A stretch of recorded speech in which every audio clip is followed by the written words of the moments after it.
What's the sketchiest situation you found yourself in doing this? Because I'm sure it's gone weird. Oh yeah, no, shit's been. Well, I came up off of like pulling into a city and going straight to the hood and linking with like the street artists. Like now I'm, linking with artists who come out to LA and it's like that. But we would do, we did Detroit, then we did Baton Rouge, Louisiana, and that was crazy. Going into Sherwood and seeing like I'm the only white guy around.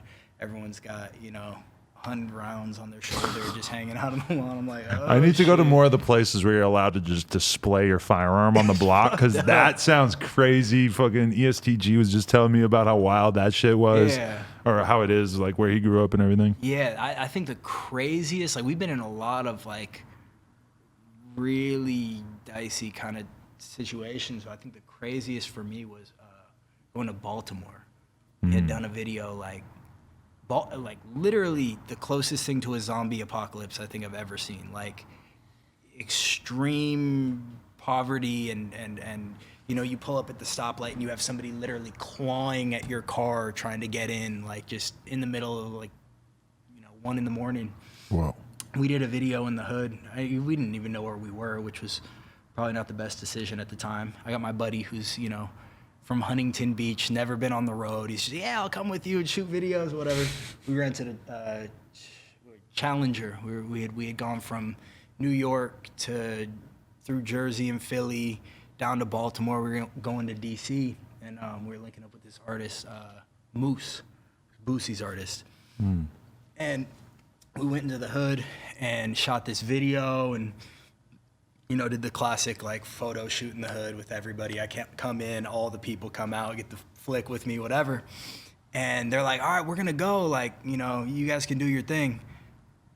We didn't realize where we were. And you look around, it doesn't look like anything's going on, but they left. We're sitting in the car, got the GPS out, we're trying to figure out like how to go to the next spot. We look up and there's this car that pulled up in front of us. This guy hops out, get the fuck out of the car. My boy, who's driving, sees that and just starts flooring it. Guy hops back in the car, starts chasing us. So we're like in the middle of the hood. This guy swerves around him, almost hits the guy who's got a gun out, telling us to get out of the car. They're chasing behind us. He's going like 90, running red lights, like burnt. We had a pretty fast car, so they didn't end up catching up to us. But I looked up and I'm like, yo, we're gonna die. Like this dude is like, you take a look at him and you're like, he doesn't care. Like he's gonna shoot us. Like, what the fuck? Yeah, so we hopped in the car and started going, and my boy was he's like, what the fuck? Bro, I'm never doing this shit again. Da, da, da. He's running red lights, he's burning out. We didn't slow down for like 15 miles. I'm like, bro, I don't think he's behind us anymore. He's like, I'm not fucking stopping. We need to get the fuck out of Baltimore. But yeah, situations like that have happened a lot, just kind of coming up. And I find more often than not, it's like, okay, why the fuck are you in the hood? If you're there and you're linking up with the person who's there and they see you and everyone else knows you're connected with them, it's all good. Yeah. You don't just go into the hood and hang out and think shit's sweet. Yeah. And like any situation that has been like that has been us like hanging around for too long afterwards or something like that. But that's how I always feel, is like when I do vlogs where I go to somebody's hood, I'm pulling up and I'm pulling up with my guys and I'm not getting out of the car until I'm with the people that I'm supposed to be with. And I'm not going there unless I feel very confident that the people I'm linking up with have seniority and rank in that area. Yeah. Like, so that, cause you just don't want somebody coming along and basically like telling them how it is. It's like, no, I need to be with the people who are calling the shots here. Yeah. And then I'm not trying to hang out for too long. We can kick it for a couple hours, whatever. But as soon as, and I hate that it sucks too, because I will tell my crew, everybody I'm with, I'm like, listen, no Snapchat. Film the video on your phone, save it. Don't put it on your story. I don't want people knowing that we're here until as late as possible. And then inevitably, like hella people you don't even know will start Snapchatting you right away,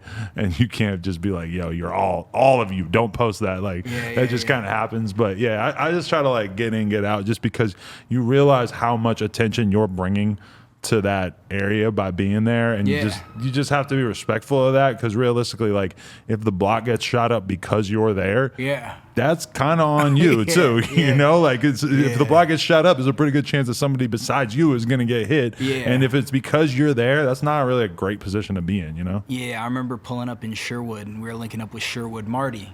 He's like, oh yeah, just pull up over here. I didn't know what the fuck Sherwood was. I thought it was like just a random street. I didn't realize it was like where cops won't even go, like just this like own sub area of Baton Rouge, and getting out there and not knowing where Marty was, but he's like, yeah, pull up on us. I'm looking around, everybody's got a gun, and they're like slowly like walking toward us. I'm like, yo, where the fuck is Marty? Like, and he pops out, and as soon as he did, it was like everybody who was like following us was like, oh, you're the, he ran, and everything was good. Photos, Yeah. you know, the hood mascot has arrived kind of vibe. But prior to that, it's like, oh yeah, we're gonna die. So you really got to make sure you're doing the right thing. But yeah, I've learned to appreciate the fact that I don't have to do too much of that anymore, and that was the building to get where I'm at now. Yeah, definitely. When I think about like all the vlogs I ever did that went viral because there was a crazy ass fight that I was just standing right there for, and I'm all up in the fight, Right. and just like there's so many things that could go wrong once you get to that level, because it's like even the other day, fucking my friend AD, he posts a fight, a crazy fight on his Instagram story. I repost it and give him credit on the No Jumper Instagram, and he's just hitting me up right away. Like, I got to take this down because the dudes who are involved are serious dudes. And it, like, you know, him posting that, even though then it was just me reposting it, was way too much. Like, and if we were nobodies and we had like, you know, 1,000 followers each or whatever, then it doesn't matter. Yeah. But once you get to a certain level, like I posted, I wasn't actually even there. It was a couple of my friends went to the bar, and one of my friends knocked this fucking dude out, and I had the video and I posted it, and this is probably like 5 years ago.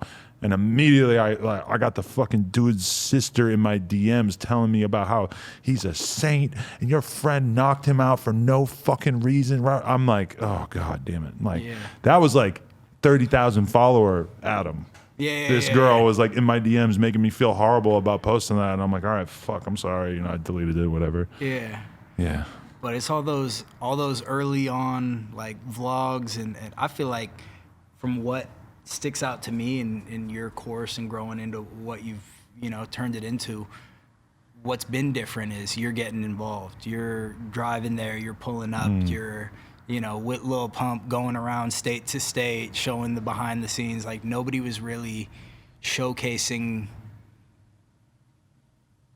you know, that you'd have the interview, but you wouldn't have the ins and outs of every situation. I feel like that was really what led to, you know, your earliest like unique offset. I'm different from the rest of these people, and I feel you though, because grow into what you are now. Now my shit is like what you're saying, where it's like people pull up to your studio Right. and they work with you. I have people pull up here because it just lets me make so much more content when I can just Right. do mad interviews here. But then also there is like a little bit of the magic that gets lost because it's not me going downtown to some warehouse party, because now I'm thinking about it like, what the fuck am I doing hanging out at this crazy ass party where somebody could come in here doing whatever to me. Yeah, and you know, as much as you want to get involved, you got to realize like you are a certain figure that, you know, somebody would love to sock you in the mouth and get it on camera, or, you know, to just do some bullshit to like, we got him. Like we have such a culture of like, oh, he's got a chain, let's snatch it off his neck and post it around. Oh, he's, you know, out in public, let's, you know, take him out. So, you know, so you have your own thing going, you don't have to deal with all the bullshit. But Are you determined to mostly stay the same? Like, you haven't changed the way you dress, or you're not doing all this rapper stuff, right? You know, fuck. If I'm gonna keep up with the dude who's got however much jewelry on his neck and designer, like, you know, the whole time I've been just wearing the same clothes, and, you know, before getting, you know, all the designer and anything else, I'm like, I gotta get a property. Now I gotta get a second one. I love being the person in the room who people don't look at like, oh, he's got hella money, you know, and knowing the rappers that you're around and what's going on with their deals and how much money they actually have. And like, it's humbling realizing like, okay, they got a peacock because their job is to appear at this level of, you know, status. I don't have to do that. Like, I didn't sign up for it. I don't care at all if people are like, oh yeah, he's balling now. Oh yeah, he made it. Because it's like, you know, how many ways can I point a target on my head if I'm, you know, buying all the jewelry, keeping up, doing all that? Like, that's never been me. I've never really thought that was something important. I've kind of gained my status based on what I do, not what I portray or how I look or how I act, or, you know, I just kind of been very much me the whole way through. Definitely, yeah. I mean, when I see a rapper with a big ass chain, That's exactly what I think is. I think that shit is a prison that you're wearing on you, because yeah. that is putting you in a situation where you can't move around easily. You're going to be a big ass target to some of the most dangerous people in this area, in this city, realistically. And you know, it's just, I don't want to having even $10,000 or $20,000 around your neck.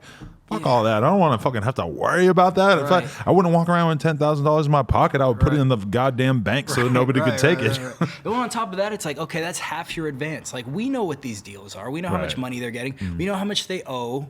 We know what the all. So I'm like, you have all the money that you owe to the label around your neck right now. Now you need to make that much that's around your neck to pay them back to get into the spot. And guess what? You need a new chain in 2 months, because you signed up to now compete with him and other bruh who just got a brand new chain, from whether it be from somebody who bought it for them, their CEO, their big homie or whatever. Like, you're going to be the guy who hasn't got a new chain for a year. You want to be that rapper while all these other rappers are getting, like, you've signed up for it now.